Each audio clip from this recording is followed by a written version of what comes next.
So Kurt Hull has a consulting practice in sustainability and is project director of Climate Change Connection in Winnipeg.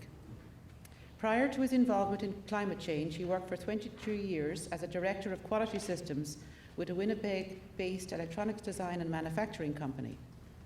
While there, he helped that company grow from 12 people in a small local facility to an international concern with factories and offices in 5 countries and over 1,000 employees.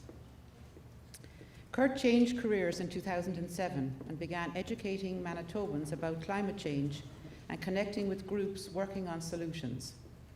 He joined Climate Reality Project Canada, CRPC, and was trained by US Vice President Al Gore in Nashville in 2010. He is now on the CRPC National Board of Directors. You still okay, Kurt? Kurt is working with many groups in Manitoba to create a fossil-free future, a fossil fuel-free future. He works with many NGOs, universities and colleges, as well as all levels of government. He was one of the founders of Manitoba Climate Action Team, Bike Winnipeg, and Bike Week Winnipeg. He is currently Vice Chair on the board of Sustainable Building Manitoba. And now he tells me that's good enough. So his title of his topic today is Renewable Energy's Role in the Road to Resilience. So I will hand it over to Kurt. Welcome. Well, thank you very much. Sorry about that. That's more than necessary. Okay, good morning, everybody. But I am excited to be here, and thank you for coming, because I think I'm going to be sharing with you something that I believe is pretty exciting for Manitoba. It's we call it Road to Resilience, and specifically Road to Resilience Energy Solutions. So just to give you the background as to where this came from, it was created by this group called the Climate Action Team. And the Climate Action Team are the 5 organizations that you see at the bottom of the slide here. And we've been working together for a number of years unofficially, but a couple of years ago we came together and actually got some funding and called ourselves the Climate Action Team. And we worked a few years ago with subject matter experts and consultation, et cetera, to come up with a document that we call the Road to Resilience. And the Road to Resilience is a 50-page booklet. You can find it online, that provides the pathway to a fossil fuel-free, climate resilient future. Which was all fine and good, but there's no numbers in it. It's not a plan, it's a pathway.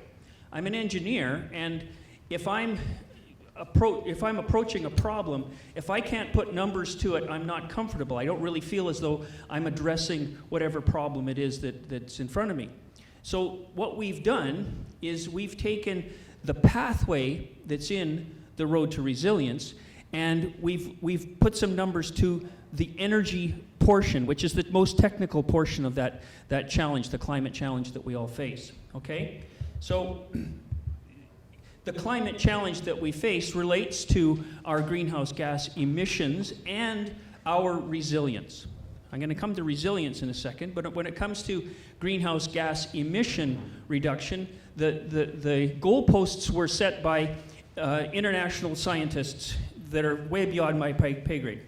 And they say, okay, if we're going to maintain a livable atmosphere, we need to reduce our emissions by about half by 2030. Boy, that's ambitious. And we need to be at 0 by 2050. So that's the challenge, okay? So in order to do that, it's not going the same way as mine. That's what you're supposed to do. Half in 8 years, and then 0 by 2050. All right. So in the Road to Resilience, in that document, we have got an introduction and 7 chapters. 4 of the chapters are technical chapters, and they deal with these issues here. And then there's 3 foundational chapters related to human impacts on health, climate injustices, green jobs, and wilderness and green spaces. But the 4 technical chapters all deal with the challenge that we face technically, which is that we need to be able to build resilience here in the province. Even without the greenhouse gas, the greenhouse gas emissions in Manitoba are a relatively small portion of the planet's emissions, humanity's emissions, but we still need to build a resilient future for ourselves to be able to deal with the challenges that are coming our way. So we need to be able to feed ourselves without fossil fuel-based fertilizers and without diesel for the machinery. We need to be able to heat all of our buildings, old and new, without natural gas. And we need to be able to move all goods and people without gasoline or diesel. Those are the technical challenges that we face. And we need to use our electric and energy resources effectively and efficiently in order to address those other three technical challenges. And that's what Road to Resilience Energy Solutions is all about, is those last three elements. Food and agriculture are a whole nother subject. We'll deal with that separately, but what we're going to talk about today is the work that we've done on those bottom three subjects, okay? So as I mentioned at the beginning, we need to quantify the problem. In 2018, excuse me, Hydro was asked by the Public Utility Board to come up with a load forecast, and they submitted a 2018 load forecast document, and we extracted from that the numbers that you see here, okay? So in that year, Hydro delivered something in the neighborhood of, on a peak day, they're capable of 6,000 megawatts, but they delivered 4,750, thereabouts, on a peak January in the 2017-18 year. And over the course of the year, they delivered about 26,000 gigawatt hours of energy. The difference, for those that may not know, between power and energy is that power is instantaneous and energy can be calculated over a period of time, okay? So that's what Hydro was capable of at that time. And the numbers they put to us was, if we were to instantly have to heat all of our buildings electrically with basically a resistive heat, and if we were supposed to, and all of the transportation fleet instantly changed over to electric, what would the consequence be to the demand on Hydro? And that's the numbers that you see at the bottom, the 7,000, 1,500, et cetera. Those numbers in conclusion or in a summary basically say that we would need 200% more power and 100% more energy.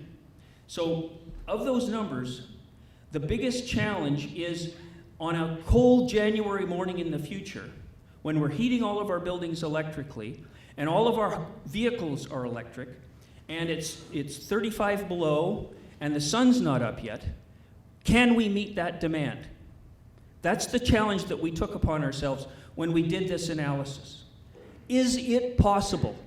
And we really came into it with an open mind. You said, can we even do this? Do we need nuclear? Do we need a new dam in the north? Do we need something beyond that? And that's what our analysis has been.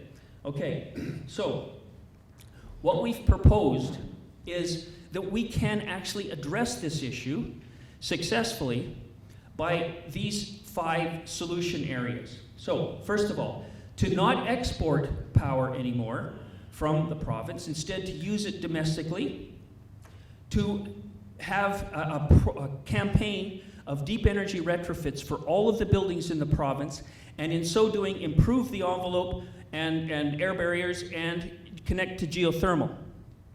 And while we're at it, install a lot of rooftop solar and commercial ground-based solar, commercial wind generation, new commercial wind generation, and then battery storage. In order to meet that power demand, we will have had to have stored energy generated previously and then deliver it on that cold January morning, okay? So that's the narrative as far as the solutions are concerned, but we put numbers to it. And that's what this table is all about here.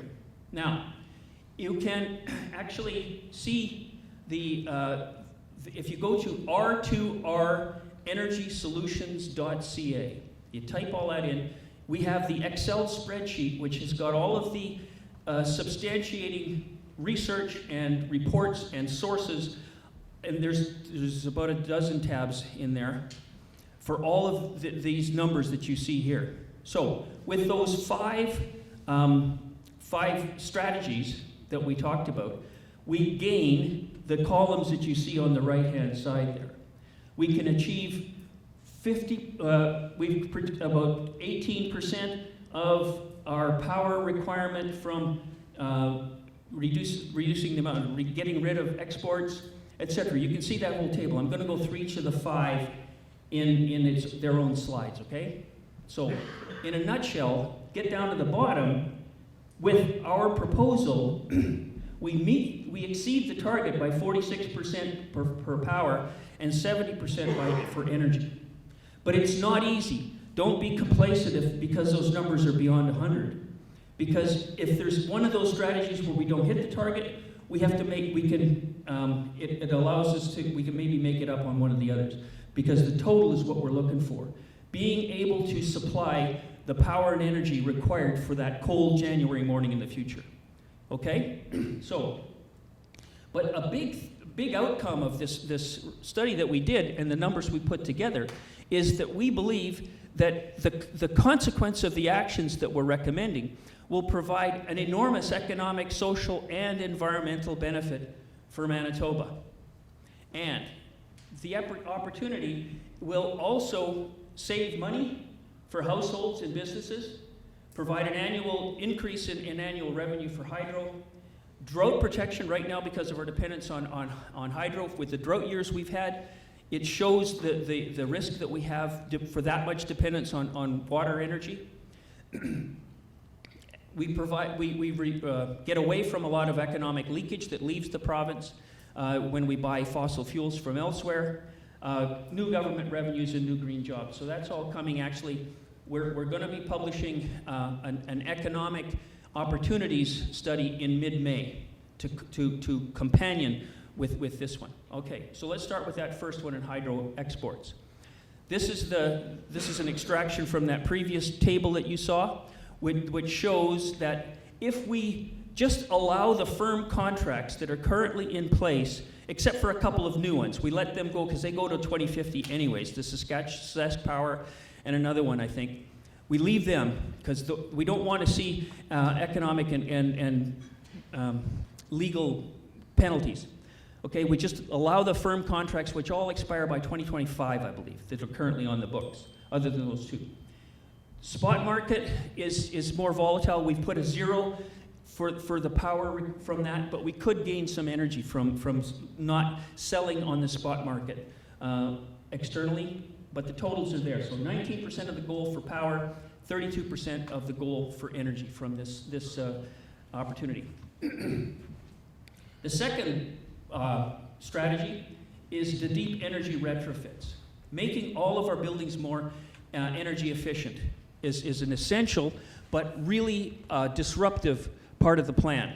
So what we're talking about is basically, but it does achieve 50% of the power and 45%. We're really dependent on this to take all of the existing buildings and basically working from the exterior along the lines of what is done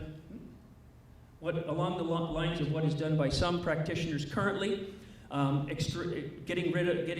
removing the exterior sheeting and adding insulation on the outside, or the National Research Council is doing this prefabricated exterior energy retrofit where they do panelized exteriors. This is really disruptive but really beneficial in terms of the reduction of the energy requirement and the energy costs for homeowners and building owners. And then connecting to geothermal. Not just geothermal in individuals' yards, but rather at a district heating solution. So geothermal loops under roadways, laneways, parking lots, and athletic fields, for example, municipal spaces. And anyways, we've worked with subject matter experts on all of these calculations, and this is doable. It's disruptive, but it's doable. So with tighter buildings, more insulation, and tighter buildings, more geothermal, and then while we're at it, rooftop solar as we do it, okay? So big gains there. And then what we're proposing, and the details will come with our economic analysis, is that we propose actually to use the carbon tax as a fund for PACE financing. PACE is property assessed clean energy financing, or on a long-term property-related loan, so that hopefully we can work this out so that homeowners don't pay any more than they do now for energy, hopefully less with the PACE plus their energy than they do now. So that's coming, but that's what we're proposing. The next aspect that we're hoping for is to use, the PACE. I'm out of line here. Okay, this one, solar power. So we propose rooftop solar. If we're going to be addressing all these buildings with the deep energy retrofit, making use of whatever makes sense for rooftops to add solar, because we need the new generation. We need to increase the generation in order to meet that future power and energy requirement. Storage is part of the solution, but connecting to it. So we're proposing, you can see that we actually, in this, there's a potential for, there's some that would estimate that you can have dependable power from solar, but we're putting 0 as for our calculations. We're not depending on solar for power, but we are depending on it for energy that we store.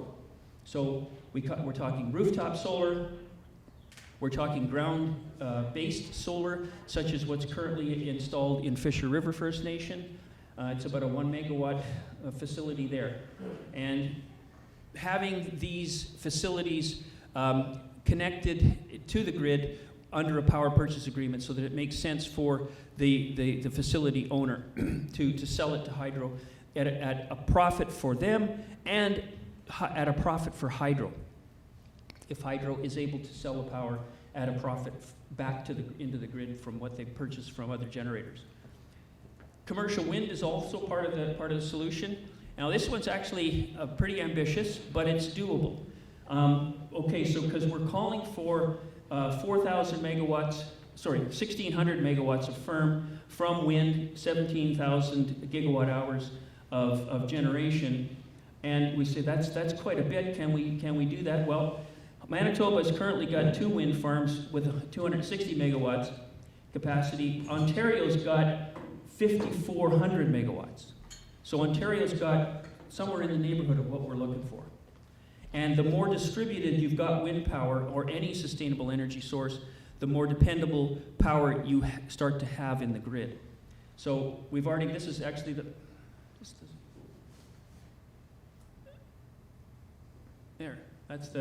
that's just a picture of I think that's the Saint Leon or St. Joseph, Manitoba installations. So in those cases as well, there's a potential to have them under a power purchase agreement, and it could be, as happens in other jurisdictions, where it's not just a commercial entity, but potentially a commercial entity working with the municipality as part of the ownership, where there's benefit to the municipality and to a landowner that's renting out their land for the footprint of the turbine. The last of the 5 strategies that needs to be employed is introduction of batteries. This is really new in terms of the technology, the electrical code. There's lots of hurdles to be overcome here, but the potential is huge and it's necessary. So we're talking about these primarily these 3 battery sources. So vehicle to grid, where all those new electric vehicles potentially become a source of power when needed at peak demand times. That 6 o'clock in the morning before you start to drive to work, potentially. There are examples of in commercial or industrial battery storage on the planet. This one's in Australia that you see here, Tesla. And there's other chemical storage opportunities as well. And then home batteries was the last one of the 3. Potential to have that. And the economic mechanisms and the pricing and timing need to be put in place to make this attractive to homeowners. So with battery storage, the costs are still coming down. There's new technologies being introduced all the time. This whole subject area is very hot right now and improving virtually daily, including battery storage, not just for vehicles, but for homes and buildings as well. So this is a summary back again to the initial slide, that initial table that you can see at r2renergysolutions.ca, and you can download the Excel spreadsheet and see what's behind all of these numbers. So in summary, we believe that if we address this opportunity energetically and seriously and put the effort in that's required, it has a net benefit for the province in terms of households, businesses, government, and for hydro itself. And just to focus on hydro, because we're talking about a more profitable sale of electricity domestically than as an export, we're calculating $450 million a year improvement for hydro's books from that. And if the pricing is set up so that hydro makes a profit of 1 cent a kilowatt hour, for wind and solar an additional $175 million, so in the neighborhood of $625 million per year of additional revenue for hydro. So we're proposing that this could be rationale for a 10-year freeze on hydro rates, which would help to offset or counter the headwind that we face with the price of natural gas for heat. So that's really what I wanted to share with you this morning, was that overview of where we want to go with this strategy. So food for thought and hopefully for conversation for the rest of the day. So thank you very much. I would like to introduce Michael Stocki, who's the Vice President of Efficiency Programs at Efficiency Manitoba. Efficiency Manitoba is Manitoba's latest crown corporation and is devoted to energy conservation. Michael leads the Efficiency Manitoba team, and with responsibility for the design, delivery, and administration of efficiency programming available to all Manitobans. Michael has a bachelor's and a master's degree in mechanical engineering and is a registered professional engineer. Michael has been active in energy efficiency for over 20 years and continues to be inspired by the opportunities to learn and to do more in the field. He will present on efficiency programs at Efficiency Manitoba and details some of the latest programs to encourage and support the adoption of sustainable energy sources throughout Manitoba. Please help me welcome Michael Stocki. It is my first public presentation face-to-face, and sometimes, so excuse me if I work up some bugs.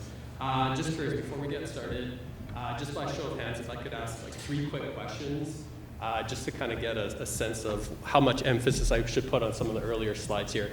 How many of you are aware of, or have heard of Efficiency Manitoba before? I recognize them.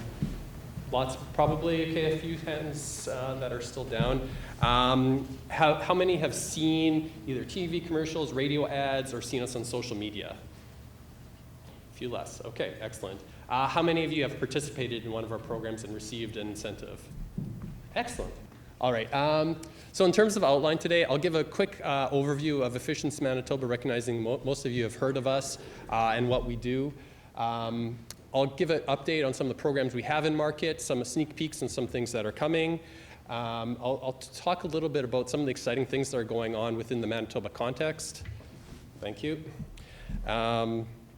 With regards to energy policy, some steps and how we're involved in that as well. And then talk a little bit more about the broader context within Canada in general, where energy efficiency sits.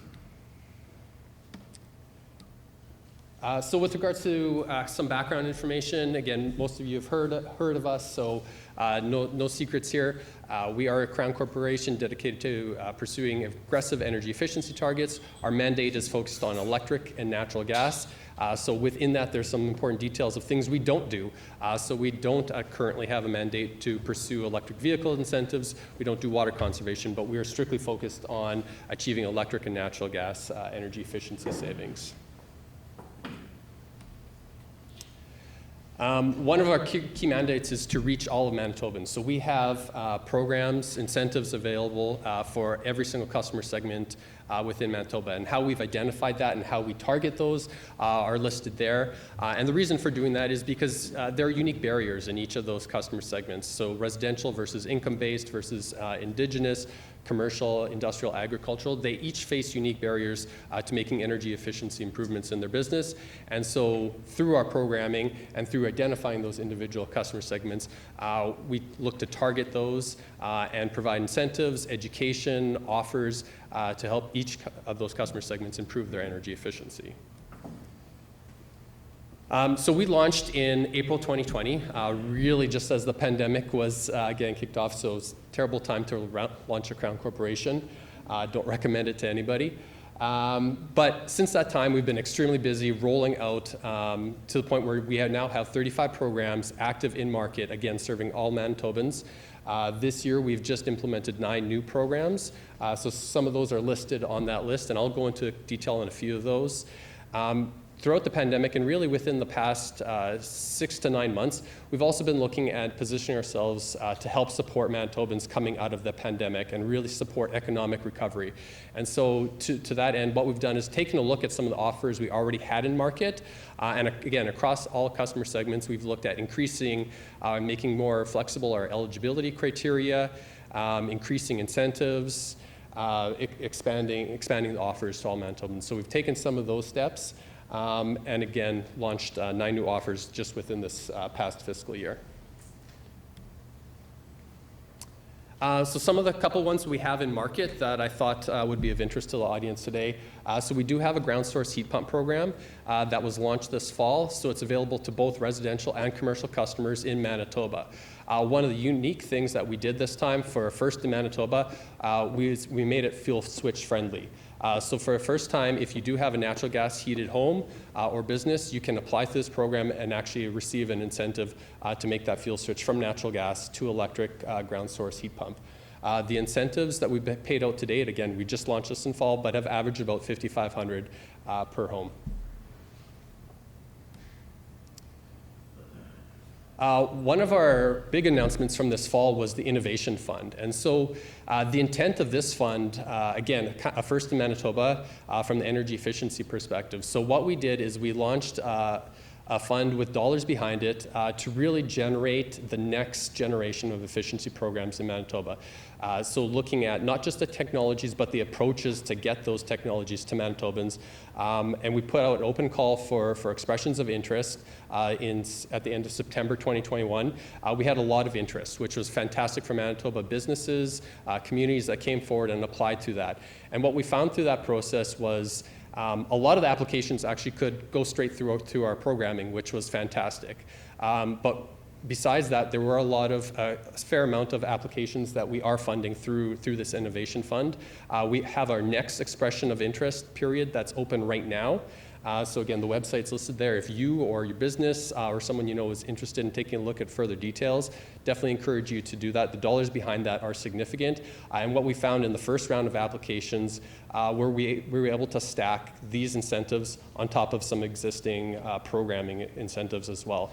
So for example, there are some projects related to very innovative approaches related to new building construction, either geothermal, the types of insulation being used, those types of projects where they're also eligible to go through our new buildings program.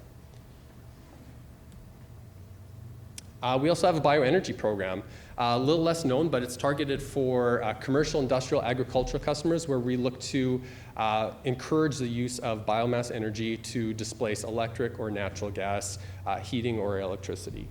So again, we're targeting process, space, water heating end uses, but again, incentives are available on a performance-based basis. So for example, depending on how many cubic meters of natural gas, the incentive will increase. The more natural gas you save, the incentive will increase based on that. Doesn't quite fit, but I'll try to fill in the blanks on this one. So coming soon, a couple sneak peeks of a couple programs that we're going to be launching in the near future. So air source heat pumps. So this one has received a lot of attention in in particular in jurisdictions within the Northeast and within western part of North America because of the more temperate climate and the ability to basically shift all your heating load to an air source heat pump. In Manitoba, you're all aware, winter's a little bit more harsh, and so air source heat pumps, even with the best cold climate technology, can't be used to serve that critical winter peak January when it's minus 30, 35 degrees out to serve that load. So it doesn't provide that one-size-fits-all solution for just changing over from a gas or an electric furnace to a different technology. But what it does do, and what we're looking more and more into, you can use it in a hybrid configuration. And so what we're trying to take a closer look at right now in advance of launching it, there's an interesting opportunity to potentially, when your air conditioning unit, if you have central air on your house, fails, there's the potential to upgrade to an air source heat pump, offset in shoulder seasons like your fall and your spring, some of your natural gas use if you've got natural gas heat, or if you're electric heating through an electric furnace, offset some of your electric, more expensive electric uses during those shoulder seasons, and then stick with your base heating system during the coldest months. So we also are in development of a solar PV program. So that's again coming in the upcoming months. So lots of key considerations with regards to that design. So we're certainly taking a look at other jurisdictions, Northeast, West Coast, what types of incentive levels are prevalent there, the cost of the technology. There are a couple of unique characteristics with regards to Efficiency Manitoba's treatment of solar and how we have to look at that.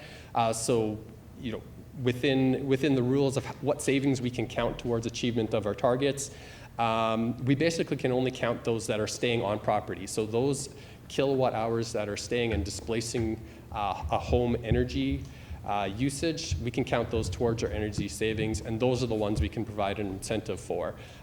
Any kilowatt hours or any energy that's going back to Manitoba Hydro onto the electric grid, for example, that's receiving a separate buyback rate for excess energy from Manitoba Hydro. We don't really receive any net benefit of providing incentives for that. So that's where some of those details and complications we're looking at to provide the proper market signals to get exactly the savings that we want type out of that. A couple other things that we've got going on, I'll mention because Kurt brought up deep energy retrofits. So we are going to be launching a deep energy retrofit program. We have it in pilot mode right now. There are a couple projects that are going through currently, but that will be targeted to the commercial market. We're also looking on the home side for some major home renovation projects as well. So a couple other things that we've got coming up in the upcoming months. With regards to our role in provincial energy initiatives, so Efficiency Manitoba plays in a lot of different aspects of this market, and this is a typical S-curve for those familiar with the kind of a market adoption curve. So basically, as the green goes up, you have very mature technologies that are adopted almost universally across, say, a province. We play in all these different market segments. So for emerging technologies, those technologies that aren't really ready for mass market adoption yet, we have programs like the Innovation Fund. Our core energy efficiency programs, the intent of all those programs is really to nudge the market to adopt those more and more to the point where they're in the last category of getting incorporated into building codes and standards. They're basically industry practice, and they can be set that way through regulation, policy, et cetera. So interesting things going on right now. You've got the province, Manitoba Hydro, and Efficiency Manitoba all working on very coincident initiatives that are going to kind of define the future energy framework within the province. And so the province of Manitoba is currently engaged on a energy policy framework initiative. And so they've hired consultants to look at various climate change pathways of reducing emissions within the province. And so they're looking at what the intent of this will be is to look at what are some of those policy pieces, what are those overarching components that needed from a government perspective to be in place to encourage a low energy, a low GHG future. Efficiency Manitoba is currently engaged with consultants to look at a market potential study. And so what this study actually does is it looks at the potential for energy efficiency core, efficiency measures, some of the same programs that I showed earlier. What is the actual potential in Manitoba for expanding those offerings and looking at the maximum impact they can have towards achieving our energy efficiency targets? You also have Manitoba Hydro that started the process of an integrated resource plan, and so they've done some public engagement, which some of you may have responded to their public surveys, and they're starting the next round of public engagement with key stakeholders. So the interesting thing on this is Manitoba Hydro has also purchased into our market potential study to look at other technologies such as demand response and electric vehicles. And so it's kind of become this more holistic look at what are all these different pieces, technologies, options available to produce this low carbon future in Manitoba. And of course, all of that will be used to inform Efficiency Manitoba's future plans. So the market potential study, a little bit of technical detail. What it does is it looks at kind of the technical potential of some of these technologies. So there's a long list, I think around 150 technologies, every customer segment in Manitoba. It looks at what is that technical potential without any other barriers in place. What is that actual potential to achieve those energy savings? And then it puts on some economic screens. And then finally it looks at like what can we actually influence? What can Efficiency Manitoba nudge in terms of Manitoba consumer decisions based on various incentive levels, for example, to actually take up part of that overall technical potential. So we expect some very interesting outcomes coming from that, really a good landscape picture of what is that energy savings potential in Manitoba for various technologies, where are market barriers in place where incentives really don't matter. There are other more prevalent market barriers in place where we can't necessarily influence that consumer behavior. What is some of that potential for fuel switching? What does that actually look like from a market perspective? And again, from Hydro's perspective, what's the role of EVs and demand response? The last part is really just kind of talking about some of the interesting things that are going on more nationally and how energy efficiency really fits in well with that. So couple different reports I'll reference. This one from about a year ago, the Climate Institute, the Canadian Climate Institute. It talked about safe bets and wildcards with regards to identifying a net zero future in Canada. And super interesting, and no surprise really to those familiar with energy efficiency. Energy efficiency is definitely considered a safe bet within that context of that report. So things like energy efficiency equipment, fuel switching, electric vehicles, all those technologies are readily available for market adoption and really ramp up to large scales to help meet those future net zero targets. It's very similar to Kurt Hall's slide. Energy efficiency is the environmental, social, and economic benefits. So if you're running a business or for your own personal decisions, there's lots of different benefits to choose from when you're looking at energy efficiency. It really is a safe bet. The one I will highlight on this slide, there's lots of information there, but do energy efficiency first. When you're looking at fuel switching decisions, taking a look at building envelope, for example, how you're heating and cooling your home, becomes a secondary decision, and it will impact if you have a tight envelope, you've managed all your internal heating and cooling loads, you'll have an optimized system. You'll have a right-sized system. You'll probably save money too on the size of, say, if you do make a switch to ground source heat pumps or air source heat pumps, you'll save money down the road because you won't need as much, say, ground source loops. You'll need a smaller system size. So do energy efficiency first. Another report that came out from Environment and Climate Canada, again, same type of message, energy efficiency is core to meeting our net zero targets. And this one is talking about, from Environment and Climate Canada, on the 2030 targets of the 40 to 45% GHG reductions that are needed to move towards the 2050 net zero targets Canada-wide. So again, energy efficiency features prominently throughout that report. Really last slide, just a call to action. Many of you, some of you have already participated in our programs. Keep getting the word out. We have the incentives, the dollars available today. We have the programs available today. Reach out to us, connect with us. If you're thinking of doing a project, check with us first. Check our website, reach out to our contact center to see if we have incentives available to help you make the energy efficiency decisions for your own homes or businesses. And that's all I have. Thank you very much. I would like to call Kurt Hall up to the stage. We're going to be able to ask them a few questions about their presentations. Yes, my name is Ray Gorst. I work as an agricultural engineer. So this question is for Kurt. I have two questions. I did about 80 applications for farms on the clean energy technology and probably 40 for grain dryers, okay? So I kind of learned the grain dryer business, and here's the statement that I'm going to make here. The base case in Manitoba for new grain dryers on farms today is not clean, renewable electricity. It's diesel gensets. Okay? So you can see that. Number two, in regards to the solar, what I found with farms on demand metering, a lot of the farms installed solar 3 years ago, and they thought they were going to save 8 cents, it's going to go to 9 cents, 10 cents, 12 cents a kilowatt hour. It didn't happen. Because in demand metering, we knew this in advance, there were zero demand savings.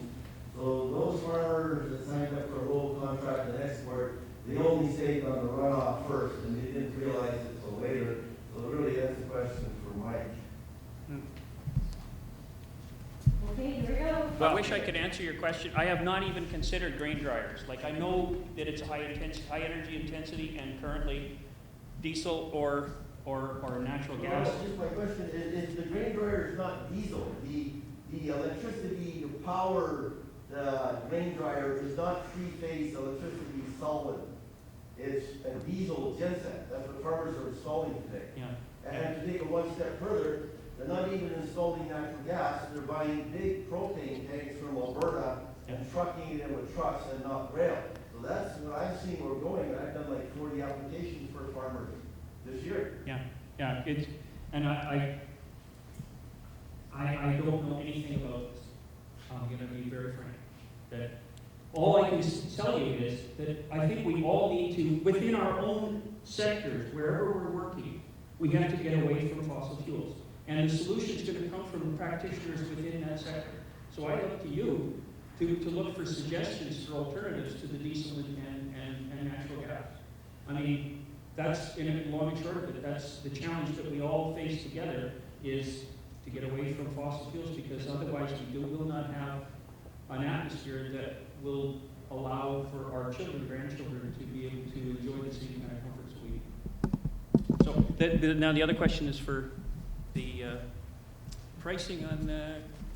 Yeah, and obviously I can't speak to how Manitoba Hydro chooses to pay for the excess energy rate. I mean, that decision is wholly Manitoba Hydro's. They're the ones taking receipt of that electricity. What I can say is certainly the sizing of those systems is critical. And so, like I said in the presentation, Efficiency Manitoba's component is that behind the meter where you're displacing your electricity. So if you look at that solar curve, obviously 0 day during the early morning hours before the sun comes up, 0 at night, and then you've got the basically the bell curve in the middle of the day, coincident with the peak solar gain hours. So what we're looking at now is how can we make sure that the system size for a resident or commercial building takes the maximum amount of energy below that curve to displace the energy that's currently being used at every given point in time throughout the day, throughout the month, throughout the seasons. If you do that, your displaced energy is going to be your retail rate. So if you're paying 9-10 cents for your home electricity rate and you're displacing that, that's actually going to be the offset. We still can't control if there are any excess electrons flowing to the grid. That's still going to be purely Manitoba Hydro's decision of setting what that excess energy rate is and reimbursing properly. So how they choose to do that. So again, two separate crown corporations. We're looking at the behind the meter component and trying to make sure that part is optimized, both from our perspective and what we're providing for the incentives, but also from the customer's perspective, so you're getting the best bang for the buck, basically. We have time for at least one more really good question or two more. I'm going to come down in just a second here, but I did, as a solar designer, yeah? Oh, that sounds good. Well, I just wanted to answer one of those questions. As a designer of renewable energy, we do load shading as well. So we're looking at what the customer is using while that solar is producing all the time, so that we are maximizing their savings and their return for investment. It's just a really good choice. Is there anything within efficiency Manitoba, Michael, looking at biogas production at all? Because perhaps biogas to power a generator, maybe that would make some sense in some cases, maybe for other colonies or other large farms that might have an ability to generate biogas. Short answer is yes. If someone brought forward a project where they were looking at a biofuel-powered grain dryer that was switching, say, from electricity or natural gas to that bios, absolutely, we'd take a look at that. I think the complication comes with grain dryer technology in particular is if you're if your base case or what you've got right now is diesel generation or a propane grain dryer, that makes it complicated because right now within our mandate of Efficiency Manitoba, we don't have programs, we don't have funds to support a conversion from, say, diesel or propane to a different fuel source. So it really depends. I have heard some early conversations or had some early conversations on grain dryer technology where they're using a natural gas grain dryer and they're looking at heat recovery options to improve the overall efficiency. Again, a fantastic idea that I think needs some more work. But those are the types of projects, if it's already natural gas and you're looking at implementing heat recovery, absolutely. Come talk to us.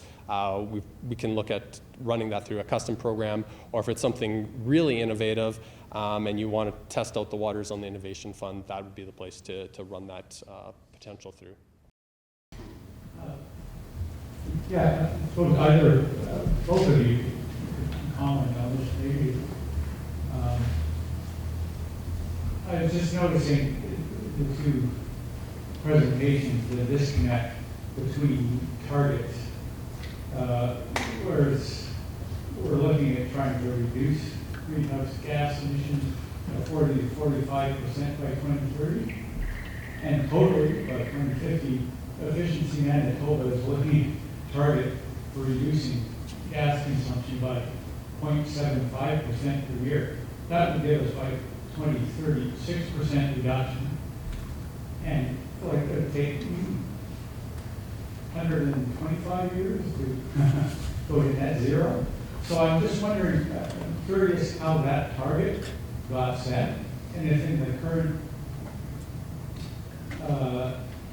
conversations, the IPCC reports coming out, is there any thought of radically renegotiating those targets?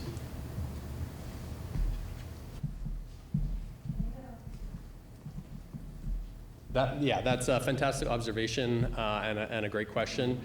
So I had that one slide up on the screen where it looked at all the actions kind of currently happening with regards to provincial energy policy, Manitoba Hydro Integrated Resource Planning, and the Efficiency Manitoba's market potential study. So from the provincial energy policy perspective, if they're looking at those different pathways to net zero 2050, for example, if they were to look at that type of situation, part of that conversation needs to be what are the policy signals, what are the mandates for their crown corporations that need to be in place in order to achieve that.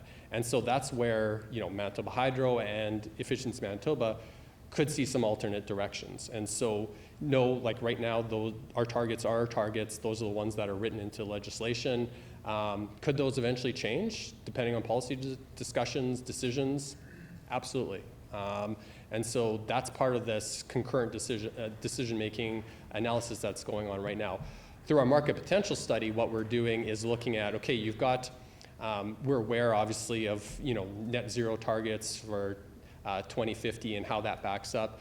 So we're looking at that, not only that technical potential, but really what can we realistically influence? And so hopefully all those things line up where we will be able to say, okay, realistically, we can do X percent on the natural gas side versus the 0.75, and we've got some data to back that up. Right now, we don't have that data to say this is what we can really achieve. It really is, though, dependent on Manitobans also participating. So I can say right now, from my perspective, those targets that we have are aggressive. They're hard to meet on an annual, year-over-year basis. So even though it's 2030, it may only be 6%, it's still going to be very hard to take, because we have to influence Manitobans to spend some of their own money and to make the changes in their own homes and businesses. And even though it's the right thing to do, and we have incentives in place to encourage it, the timing and the individual decision making still takes some time. And so, that's where that achievable potential comes in versus overall what's technically possible. I could comment. Yeah, I'd like to comment, actually, because you've hit a very important roadblock that's in front of us.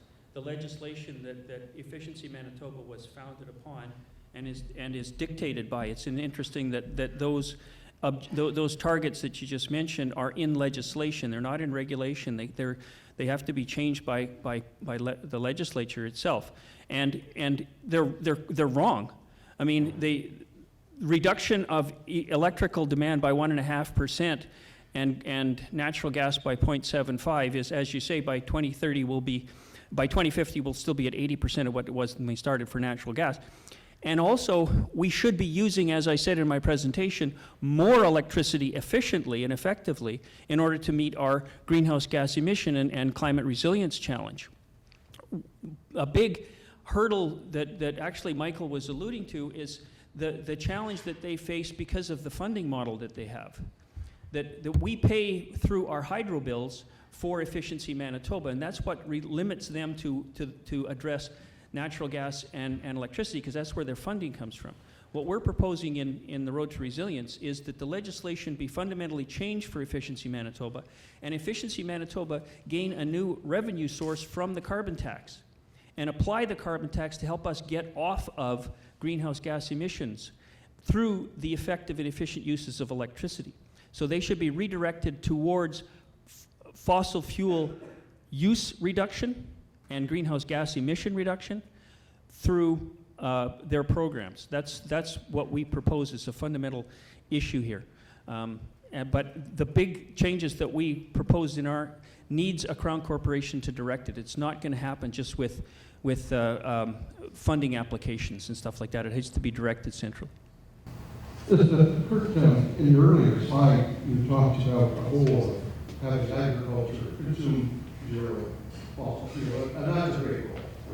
It's a long journey. And the problem I've been noticing from our community is the marketplace is driving us in the wrong direction. An example of that is the consistent abandonment of the rail structure.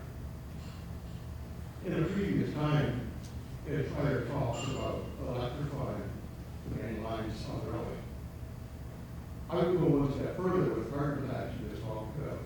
I would double the relevance, both C and CK main lines, and I would use the carbon tax to do that. And I totally electrify it. Because the electric-driven trains change the power of east. And what I would ask you, if you could, this is a long journey to change agriculture to the goal you outlined. Where would you choose to start? Yeah. Actually, when it comes, like as I said, agriculture and food are related but separate issues, and require a whole another effort of analysis in order to. But I would to get information, my own information. I'm not a farmer. I'm a city dweller, but the National Farmers Union has an interesting publication from a couple of years ago called The Climate Crisis and the Farm Crisis, and they alluded to some of the issues that you just mentioned to do with the challenges that producers face in terms of being driven to maximum yield at minimal return kind of situations, and the funding challenges that come from that. And another publication was a book that was published by David Rourke, who's a producer from Minto, South Brandon, called Fossil Fuel Free Farming. So those, as not a farm, going to sources of experts who've got more, they've got the same kind of direction is what we're hoping for, and going to them for advice and expertise. That's all I have to say. Okay, we've got time for one more question. Is there, who would be next? Okay, got you, Jack, I'll bring it over. Both ask this question because I'm going to be speaking later as well. Just curious if you heard to look at district heating, which is very popular in Europe and other places. I'm intrigued by the idea to convert natural gas to a geothermal system, but just wondering about district heating and biomasses. Yeah, thanks, Jack. District heating actually is a fundamentally important, intrinsic part of that geothermal connection to the deep energy retrofit. That rather than individual homes having the wells being in an appropriate location, and I've talked to people in the geothermal industry about the practicality of connection to homes in a currently developed residential area, and a district loop system to share the heating and cooling loads, and being able to engineer it so that they balance between that. So it's a fundamentally important part of the issue of district heating. And then biomass is it was mentioned earlier about biomass. I think it was in Michael's presentation about using wood from whatever sources for biomass for water heating. But in my view, biomass is very site-specific in terms of its relevance. I worked in Northland Stanislaus First Nation in northwestern Manitoba, where there's a very good project using burnt wood. I think a number of you probably know about this project. But that's a site-relevant and site-appropriate use of biomass for heat. We might be adding an organic Rankine cycle heat electric generation on top of it. But where you're in the boreal forest and you've got sources of burnt wood, you're not harvesting green wood, blah, blah, etc. Agricultural waste in the south, etc. So biomass is not part of our calculations at this point, but could be a useful additional supply of energy for the issue.